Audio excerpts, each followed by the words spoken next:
Dans le cadre d'une mission d'inspection et d'évaluation de la situation sécuritaire opérationnelle dans la province du Tanganyika face à l'agression du Rwanda et ses alliés, le commandant 22e région militaire, le général de brigade Edi Kapen Irung, à la tête d'une forte délégation composée des membres de l'état-major de la dite région, a mené d'intenses activités à Kalemi, chef-lieu du Tanganyika, du 25 au 28 mars 2025. Arrivé mardi, le numéro 1 de la 22e région militaire et sa suite ont été accueillis à l'aéroport national de Kainda, à Kalemi, sous fond d'honneur militaire rendu au général de brigade Edi Kapen, en présence du commandant 22e groupement naval et commandant place, l'amiral Bakole Nyengele, et du commandant des opérations Usalama, le général Dunia Kashindi, qu'accompagnaient plusieurs officiers membres de leur état-major respectif. Aussitôt, après l'accueil, les membres de la délégation se sont rendus au gouvernorat de province pour des civilités auprès du gouverneur Christian Kitungwa Muteba. S'en est suivi d'un entretien fructueux.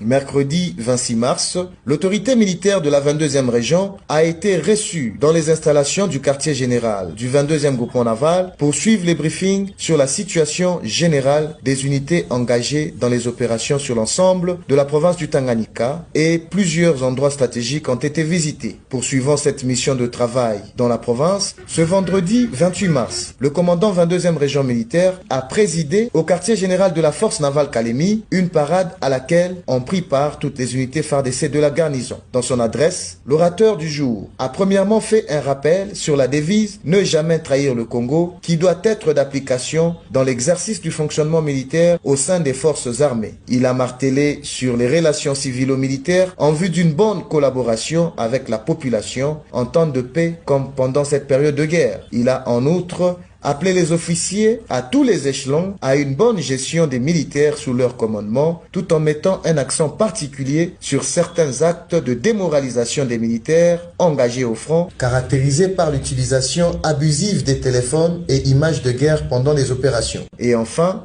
au nom du commandant suprême des forces armées et de la police nationale congolaise, chef de l'État et président de la République, Félix Antoine Tshisekedi Tshilombo, le commandant 22e région militaire a réarmé le moral des militaires dans le but d'une détermination totale pour la défense de l'intégrité territoriale de la RDC. Pour leur part, devant l'autorité, les militaires ont renouvelé leur engagement de fidélité à la nation congolaise et au président de la République avec ferme détermination de ne plus jamais reculer.